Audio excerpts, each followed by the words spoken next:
Welcome to the Entrepreneur Certificate Program. This one is offered by STEM Bay. My name is Chang Liu. Here's the outline. We'll first give an introduction. Are entrepreneurs born or made? This is a topic that mystifies a lot of people because schools don't teach them. We'll talk about where good ideas are from because a lot of people would think that ideas are important. Then we talk about money because for a lot of people, they make this connection between money and entrepreneurship. We have seen Elon Musk being very rich, Jeff Bezos being very rich. All the top rich people in the world seems to be in tech entrepreneur. So let's talk about this. Then we talk about the logics of business. When you start up, you don't start up a dream. You don't start up a hobby. You start a business. So ultimately, you want to be in the business world. We'll talk about the logics of business. We'll talk about what is a technology business, why people are interested in technology, and why you get a lot of funding for technology. Then we discuss the startup process. What is a process like? We talk about how somebody becomes an entrepreneur. We talk about how idea becomes successful. We'll introduce a bunch of brainstorming tools. Brainstorming can be done by yourself or by a group of people. We introduce a bunch of lean canvases, and these canvases will help you think. Then we give a summary. So first, are entrepreneurs born or made? Now let's first talk about why somebody wants to be an entrepreneur, all right? Most highly paid engineers in Silicon Valley gets paid, let's say about $100,000 a year. And that's a lot of money for a lot of people. Let's take the example of NVIDIA. NVIDIA's boss, Jensen Huang, makes $25 million as a CEO. And that actually translates into about $100,000 per day. And that further translates into about $12,000 an hour. And that is how much most of the people in his company makes in a month. So this is obviously a very lucrative gig if you can get an entrepreneur success. So everybody wants it, but how do you get it, right? And that is the important thing. We'll talk about how somebody like Elon Musk and Bill Gates seems to got it. You know, where have they learned about how to become an entrepreneur? And on the other hand, if entrepreneurship success is based on clever thinking, then we would see, for example, Albert Einstein and having a company, right? But Einstein doesn't have a company. So where does this come from? Ultimately, I can tell you that entrepreneurship is both born and made. Everyone is born with it. We all have the instinct in us, but a lot of people don't practice. They don't develop the skill, and they don't try. They don't put an effort. So this is not something that is a given if you're smart. You have to fight for it. Even if you're a professor, you're a doctor, or so on and so forth. The next topic is where the business ideas come from. A lot of people think about where the idea is, right? There's a lot of startup competition, hackathons, where people want to think about ideas. And to be honest, when you're doing this, you're thinking in vacuum. All your ideas that you can think about is done in vacuum. What do you mean by vacuum? I mean that you're doing this outside of business. You're not in business. See, business is a world. Business is a world upon our world. If you're in business, then the ideas would come to you. If you're outside of business, a lot of the ideas that you think about will never become used because they are thought about outside of business. So good ideas actually come from knowing the internal demand, right? So if you know the changes of the landscape in your domain. If you know what the supply chain needs are, then ideas would come naturally. Those are called serendipity. And the eureka moment is a reward when you try to solve a real problem. If you are not in touch with real problems, then you will never be able to solve a problem. This is a problem why a lot of very good universities, for example, outside of Silicon Valley or Boston, do not make an impact. It's because a lot of these schools are not in business. They are just an academic ivory tower standing on their own. The professors are very smart, the students are very smart, but their ideas will never get used because you're not in business. And to be honest, even if you're a professor at Stanford or at MIT, there's no guarantee of anything because you're still outside of business. The third point is that good ideas are found by experimenting. A lot of people ask, how do I know this idea is good? Is this idea good enough? No, you will never be able to know it. You have to go into the field, make the product, go to the market, face a customer, and see the interest, right? A lot of this is not something that you can predict just from an idea lab, just from a vacuum. You have to experiment. Good ideas comes from experimentation. And if you don't experiment, then even if you have a good idea, you still don't know. But most of the ideas that people think in vacuum are actually not good because in practice, they would fail to make the connection. This is called ungrounded ideas. The idea is not grounded in reality. For example, let's say you make a miracle, biological diagnostic tool that can detect cancer. Well, it sounds interesting. It sounds it can save lives, but people don't understand. People don't are hard to convince, and they're not going to just run to you and say, give me the medicine," right? They're not going to do that.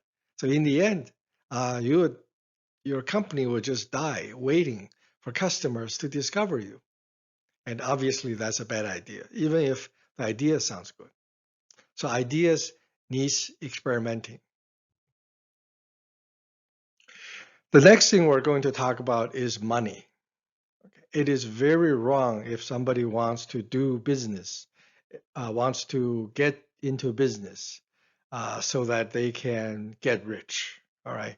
The easiest way to get rich is to be an employee, is to earn the money, hourly wage, fixed income. That's the easiest because even if your company is losing money, you're still getting paid. And a lot of people want to be paid more. Well, if you want to be paid more above that scale, that is a lot of work.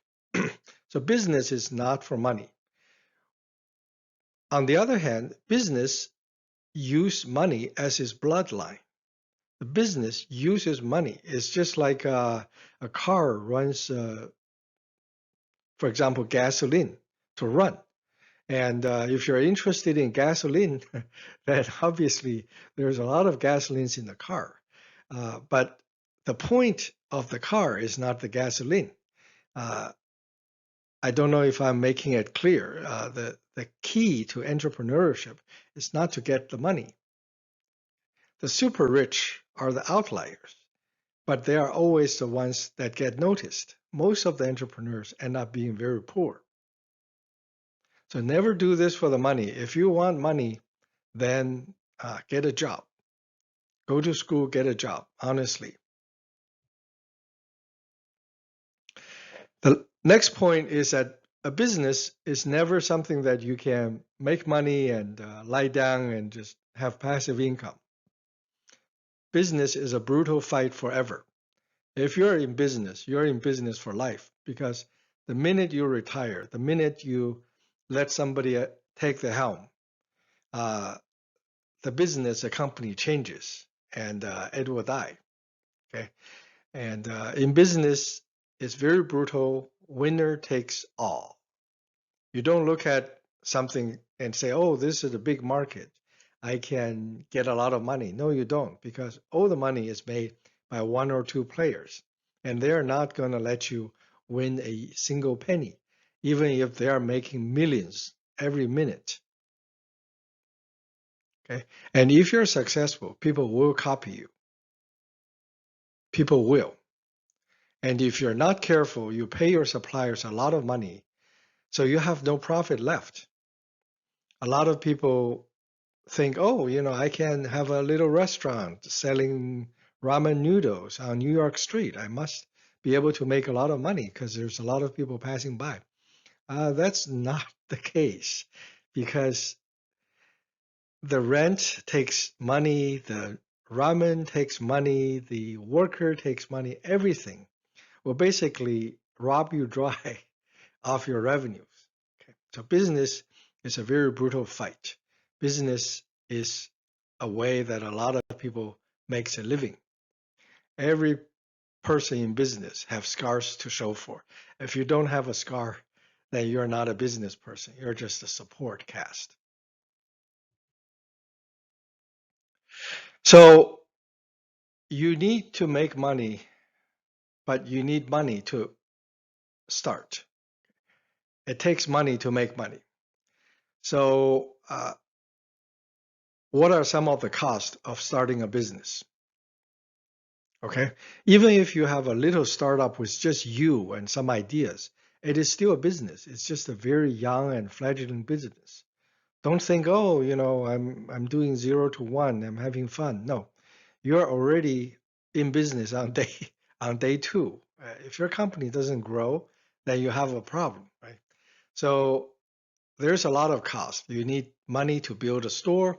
You need money to advertise. If you don't advertise, nobody will know you, right? It takes a long time for people to even know what you're doing. Uh, you need to pay helpers, internet presence. Everything requires money. Okay? And you also need to have experience, because otherwise there's a lot of cheaters. There's a lot of swindlers out there. So starting up takes a lot of money. If you're starting from 0, you don't get to start. You can go to 1, but you never go to 10, never go to 100, never go to 1,000.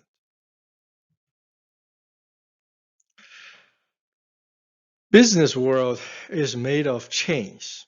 Okay? Business world is not like you facing a customer. You make something, go to the customer and sell it. Right? Business is made of change. It's called a supply chain or a demand chain. Let's say there is a manufacturer in China making T-shirts, and the T-shirt is sold on the street of New York to Amazon. So Amazon buyers have a demand. Somebody wants to buy a T-shirt, and that T-shirt demand goes to Amazon. It goes to a wholesaler. It goes to the shipping company. It goes to the shipping company in China. It goes to your wholesalers in China. It goes to your factory, and then somebody makes it there. So there's a whole bunch of people in modern industry making money together between the factory and the end consumer, between the Chinese factory and the guy who's wearing the T-shirt. There's a lot of people called middlemen. The middlemen all get a cut. Okay, so let's use an example of NVIDIA. NVIDIA makes a powerful AI chip. The AI chip is used by the Facebook to make a model for advertising. Now itself is not useful. The advertising is done by advertisers. People advertise on Facebook so that they can sell more stuff. Ultimately, people buy NVIDIA chips not because it's powerful, it's great, but because it helps the advertisers sell more stuff. So Facebook is a middleman in this particular case. The next very critical concept is that business compete in markets. A market is where customers shop. A market have a lot of companies of the same kind. When you go grocery shopping, you go to a thing called supermarket. And in the supermarket, you will see a whole bunch of aisles. And on the same aisle, you will see coffee, for example, made by all kinds of companies. And it's done by purpose because customers want choices. You don't want to just go to a store and ask the clerk and say, hand me coffee. No, it's free economy and everything is done in the market. Amazon is a market, right? Even Ivy League University is a market. You can have 8 different schools to choose. The market is very critical. If you cannot compete in the market, if you cannot be unique in the market, then your product don't have a prayer. You cannot just tell someone, oh, I'm very good, my product is super. That's empty promise. Now let's talk about the funnel and customer journey. Customers do not just buy your product when they meet you. They don't buy it instantly, and you don't approach a customer and sell something. It's called soliciting. It's actually illegal in a lot of places. So you have to do this through a funnel. A funnel is where customers are initially interested, then they think about it, then they go online and look at other products, and then they decided, maybe I want to buy your product. And then maybe they are very busy for the next day, next month, or next year. And one day they remember, oh, I want to buy this product. I want to buy this from this company. So now they go to Amazon and buy you. To you, it may seem like, oh, I made a sale. But the sale is made through a very lengthy customer journey. The customer took a long time. And out of 10,000 people who initially saw your advertisement on Facebook, only one will buy. And this is called a conversion rate. The conversion rate is brutal because a lot of interest are lost. They are robbed by competition. They are forgotten, all kinds of things. So customers do not just say, I do, after you approach them or they approach you. They have to think. And it takes time. And in business, time is money. Okay, if you have 10 people in your company and you are waiting to make a sale for a month, you have to pay people salary for that month.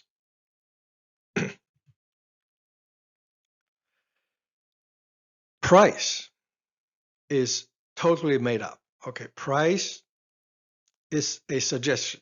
There's a term called MSRP, manufacturer suggested retail price. So the manufacturer of the t-shirt in China may suggest, oh, I want to sell this t-shirt on the street of New York for $15.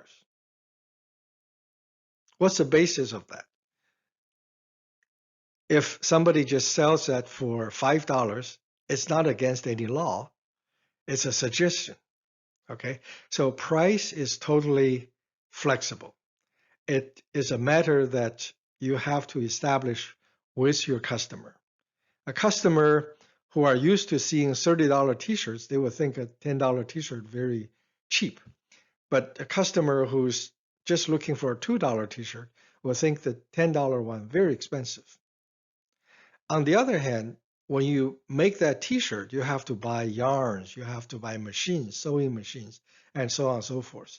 So the people who sells you those supplies, you have to pay them a price, right? And that price is also flexible.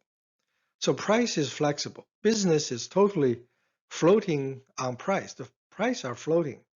And in order to become what's called a price setter, you have to be the best. Only the best can be the price setter.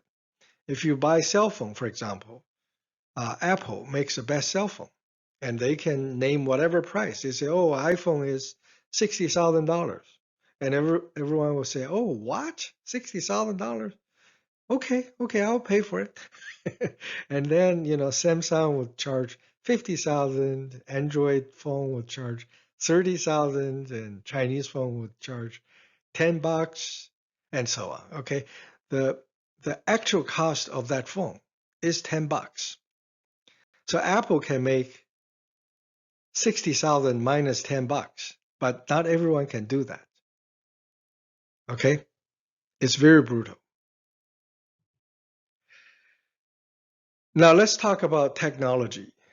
A lot of people think though technology is great, is advancement, is innovation, is wonderful, and people are going to reward me for my ideas, for my technology. That's not the case.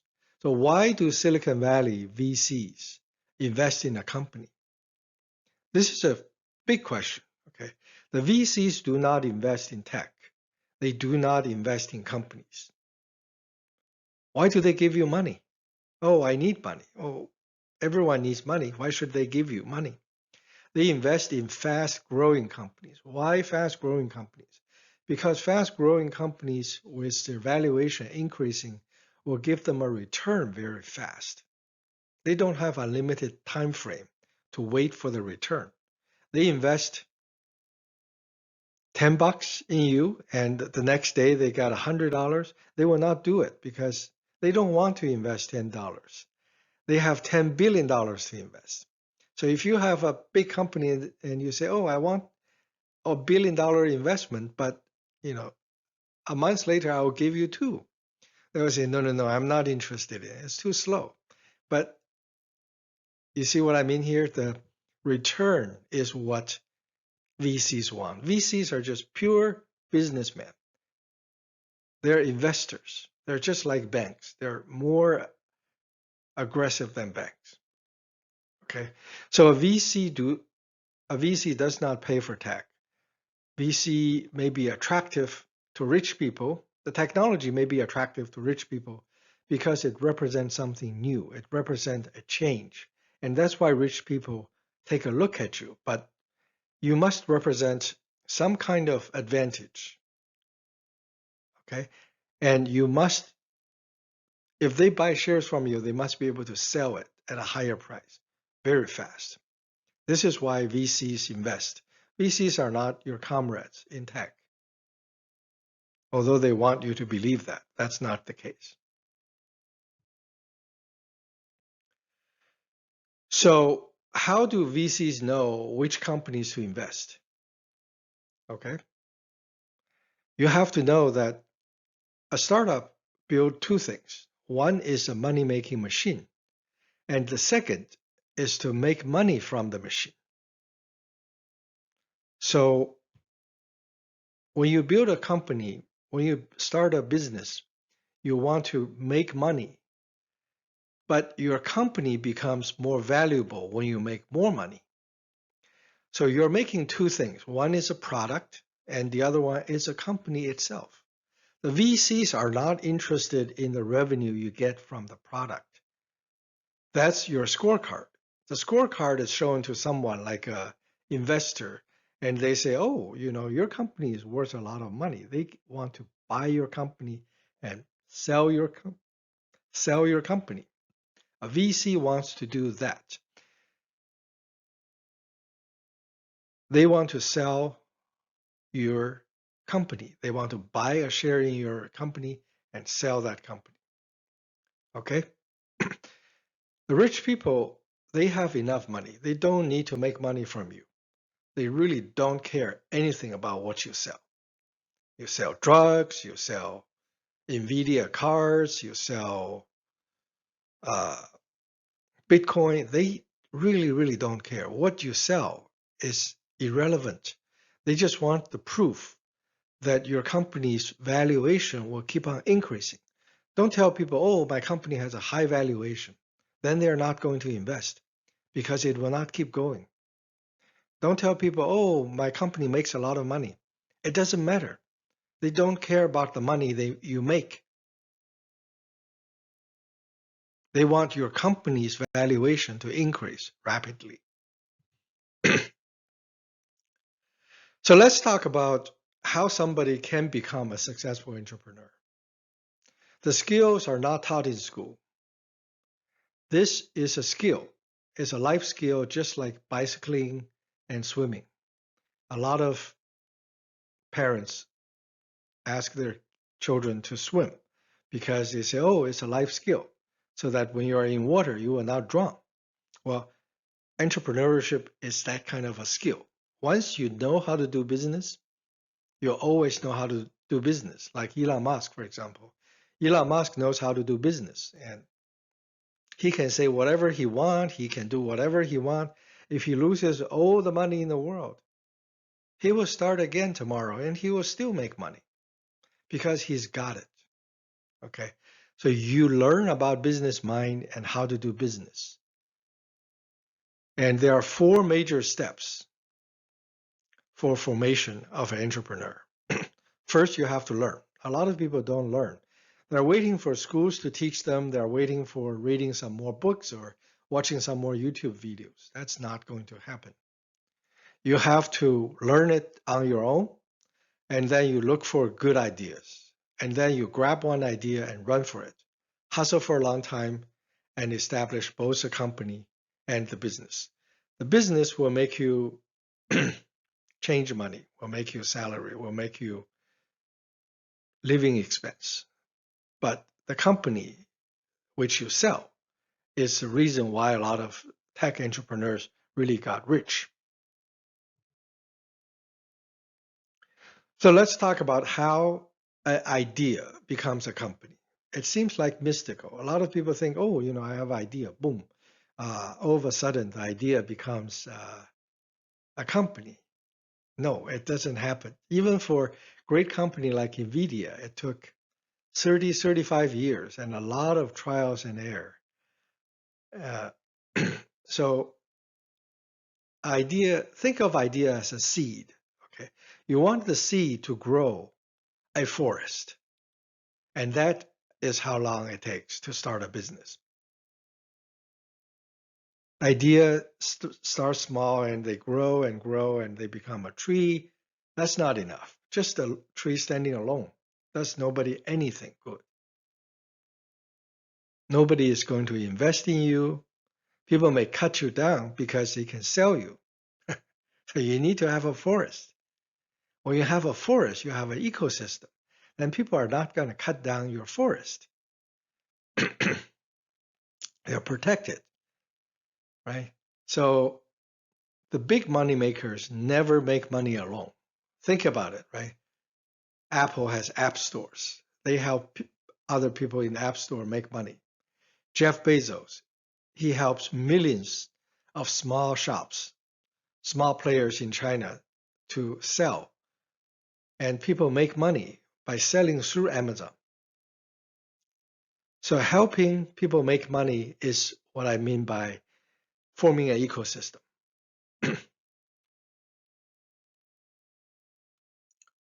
Okay, I'm back. The first thing when you start a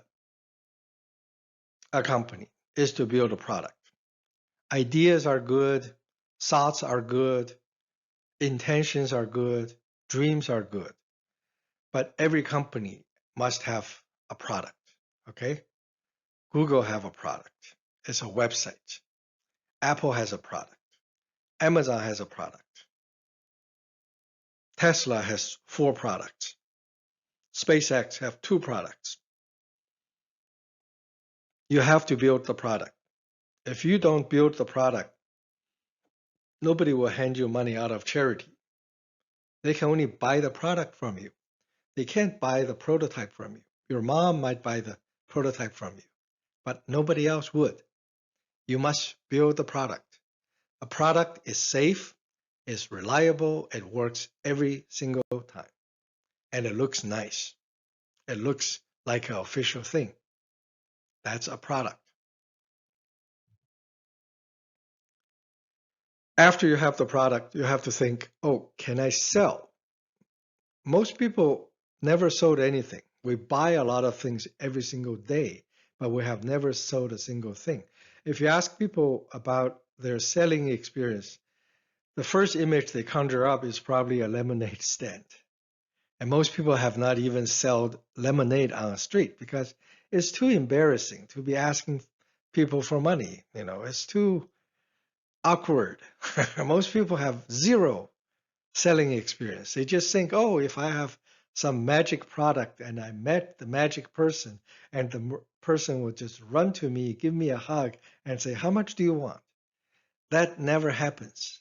That never happens. You have to sell. The only way to sell something is to sell very hard. And most people are not equipped to do that. That's why a lot of, for example, professors from Stanford, MIT, Caltech, they don't succeed in becoming a entrepreneur because they can't sell. They don't have a product. They have an idea, but it's not a product, and they can't sell it. Nobody else will sell it for you. If other people sell it for you, then they might as well just steal it from you. They're not going to give you a single penny if they sell it for you. They will take a huge chunk out. So you have to sell yourself, even if you're selling life-saving liquid, you have to sell like that.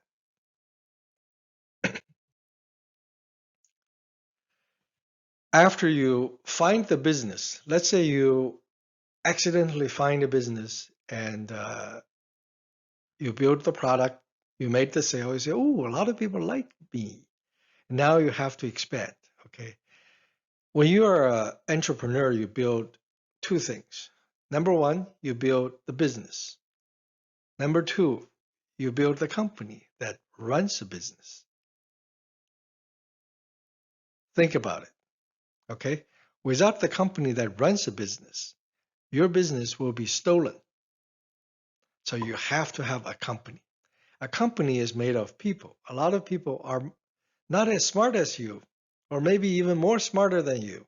They may have a lot of egos. They may have a lot of ignorance. You have to deal with people. You can't just say, "Oh, I'm good. I want to do everything myself." Well, that will end up being a very good hobby. For example, like what I'm doing here. If I don't grow into a second person, I'm just a nice little block. That's not business. If I'm successful, it's just a hobby. That's not good enough. Okay. So a company is made of people, and people need motives to work for you instead of jumping to another company. So you have to pay them well. How do you pay them well? You must be making a lot of good money. If you make a lot of good money, then you have more money to pay them, then they will stay. And everybody loves to work for you. So this is a positive cycle. If you have a bad boss, two bad bosses in your company, then they you know they might actually kick um, talented people off board. That boom, your company will have very low morale and will become toxic, and it will be gone in 3 years. All right, so the only way to start to do entrepreneurship is not to think. Trust me, you are already smart enough. You are clever enough.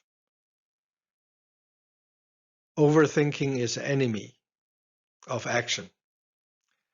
You have to fail forward. The first thing that you do will fail. Take that failure. And that failure makes you smarter, makes you better than everybody else. All these great entrepreneurs, great founders, rich people, they have all done something at the beginning that made them a failure. They don't talk about it. Nobody knows about it because honestly, nobody talks about it. Even if they know about it, it's not popular, but everybody has to fail. The key, in my opinion, is to make the failure small at the beginning. So it's a safe failure.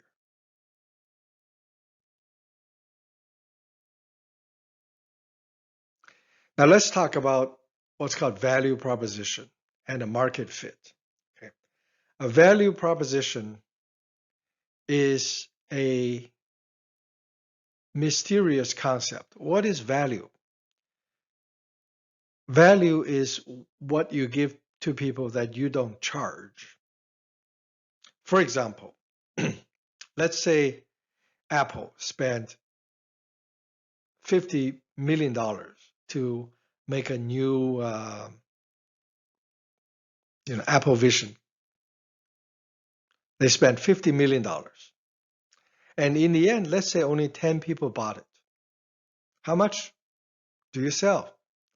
Do you sell 50 million divided by 10, 5 million? No, nobody will buy it. You have to sell for, let's say, $10,000.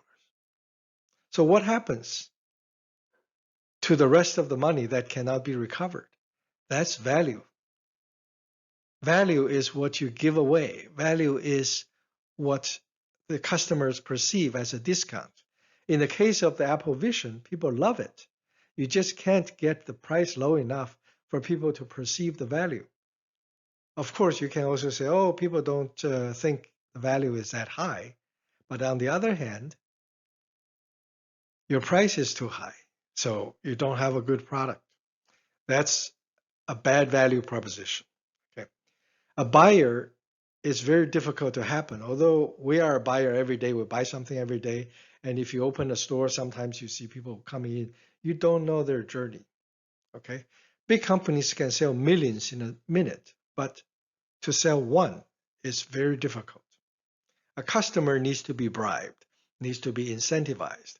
That's why we call a price a price. They pay a price. Oh, I pay a price so that I keep your product. That's a price for keeping your product. Got it? The second thing we're going to talk about is investors' pitch canvas. How do you pitch to an investor? We talk about a lean canvas. A lean canvas is a one-page summary of your ideas. And it's lean, but it's very thorough. It has more dimensions than an average first-time entrepreneur would think about.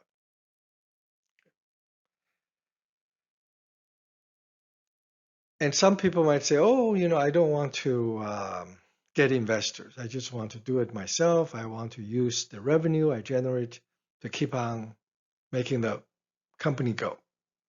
Well, that may work, but a good entrepreneur is always selling. Even if you don't need any money, you still want investors to be interested. Okay, the worst outcome is somebody wants to throw you $50 million and give you a $10 billion valuation, and you say, no, I don't want it, right? So you always have to be asking for money. And this canvas will help you prepare for that conversation. They don't have a lot of patience for you. If you can't convince them in a few minutes, you can't convince them. It is very important to have a big idea. This is something that a lot of people do not appreciate. A lot of people come up with a small idea. For example, a little product that you can apply to your face to, get rid of some spots. A little, artful designed comb, a little jewelry. Those ideas are fun and you certainly sell, but those are too small. The technical term is that their ceiling is too small. It can never be supporting a big business. That is a fundamental problem of small ideas. If you get a small idea, then you're not going to get investors. You just have to fund it all by yourself. Okay, let's say you want to start to have a coffee chain in your town. You don't get investors. Each coffee chain, 500, $500,000, you get $3 million and start 6. Yes, you'll start to make money. In 15 years, you'll recover all the cost. But that's your business. Okay, it's none of other people's business.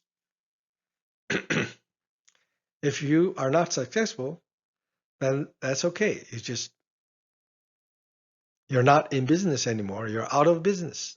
Out of business is not such a bad term. It just means you're not in business anymore. So here is an idea evaluation canvas to make sure that your idea is practical, possible, large enough, and interesting enough. This provides more dimensions than a lot of first-time entrepreneurs would think about. Here are some of the tricks that no one will teach you. Okay, I am a first-time, second-time entrepreneur. I have a lot of scars. It doesn't show on my face, but figuratively there are. Here are some tricks. First, you should start only with insanely large business. Don't start something small. Start a company that sells electric cars. Start a company that goes to Saturn. Start a company that becomes the only store on earth, like Amazon. Do it like this, okay? It has to be that big to even get people a little bit interested. You have to find your unfair advantage. If you don't have unfair advantage, don't do it, because there will be a lot of unfair players, dirty players. Competitions are very dirty, and you have to be as well. You have to act tough from time to time. Don't make something in the middle. Only make the best, like the best watch. What's that watch? I can't even name it now. Make the $500,000 watch or make the $1 watch. Don't make anything in between. The one in between, you see people do it, but it's very difficult. You cannot do it. Don't make the $100 watch. Don't make the $200 watch. It's a very tough business. Don't try. If you make a cancer detection tool, the most expensive one costs $10 million. The dirt cheap one costs 10 cents. If they are all taken, then you have no room in between. You cannot make anything easily. You might see people do that, but they have got lucky over the years, and that's not something repeatable. Over the years, I have tried to develop a discipline, right? I only want to work on things that people are working on. Good business people always copy people. They always do only the things that other people are also doing. There's a reason for that. This is not copying. This is not dishonest. This is just reality.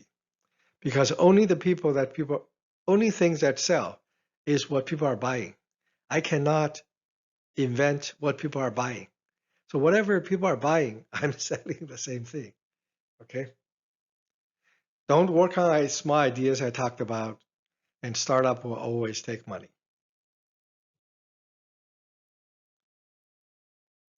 And a startup is 1,000 times more difficult than a job. Never say, oh, I got paid this little money for my 9 to 5 job. I want to start. I want to be the CEO. I want to be rich.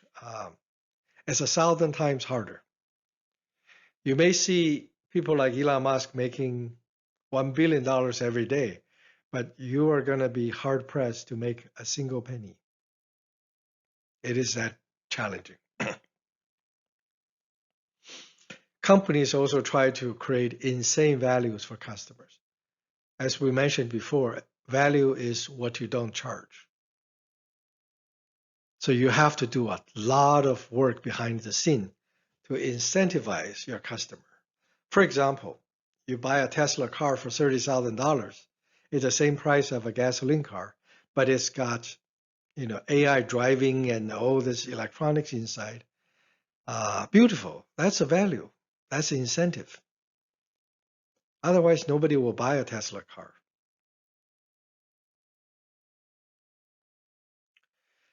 All right, we're close to the end. So why do you want to be an entrepreneur? All right. Everyone is born an entrepreneur, but you must make the efforts to become one. Entrepreneurs understand the world differently from regular employees, even from CEOs. A lot of CEOs in big companies, they are not entrepreneurs.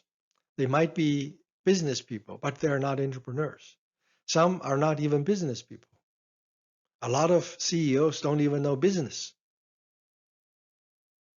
So just this solo entrepreneur is a CEO, is everything, is an owner. You get to practice everything. You get to learn a lot of things. Okay. Keep in mind that there's no conflict between going to school and becoming an entrepreneur. Never say, oh, I want to start my business. I don't want to go to school. You will not be successful. There's no conflict between being an employee and an entrepreneur. Don't say, oh, I want to quit my job. I will make it the same thing tomorrow. No. If you're making $100,000 a day easily today and you're bored and you jump out and do this yourself, you'll be hard pressed to make $100. People don't just pay you, people pay your company. Why? Because your company offered a promise, a product, and you can only offer a service, a lip service sometimes. You can do the same job and the job is done by you, but people will not pay you. Why is that important to be an entrepreneur? It's so risky. Is it okay not to be one? Well, in my opinion, entrepreneurship is a skill that everybody should have. It is a skill that no schools teach, and I think that's a shame. But I understand why the schools don't teach, because it's too difficult to teach. For a regular employee to become an entrepreneur, it's like an athlete trying to be an Olympian. You're trying to fight at the highest level. Even if you start a small restaurant business, pizza parlor in your little town, this is still harder than what you think. It will still take more money than you think.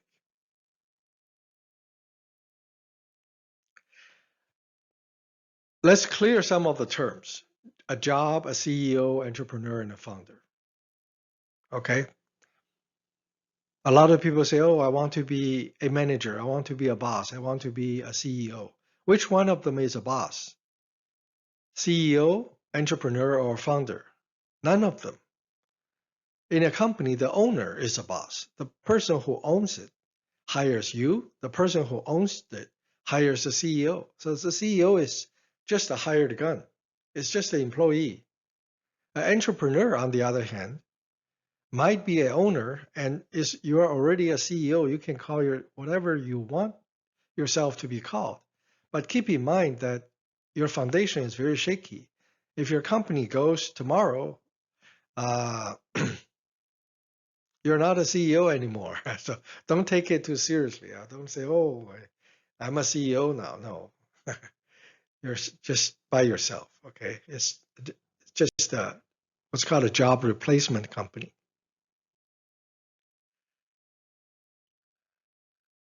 As a entrepreneur, you wear many hats. Okay. You are a CEO, you are a CTO, Chief Technology Officer, you are a Chief Marketing Officer, you are a Chief Financial Officer, you are a chief investment person, you are the chief beggar to ask people to invest. So you are everything. Don't just say, oh, I'm a CEO today. No, no, no. You are way more than a CEO. You're the chairman of the board. You are everything. But you're also the employee. You're also the janitor. Okay. Keep that in mind. Now that's the certificate program. Please make comments. This will make me very happy. Enter the enter each class, and I will respond as soon I have time, typically within 24 hours. Thank you. Thank you very much. And may you have a wonderful career and a wonderful journey. Thank you.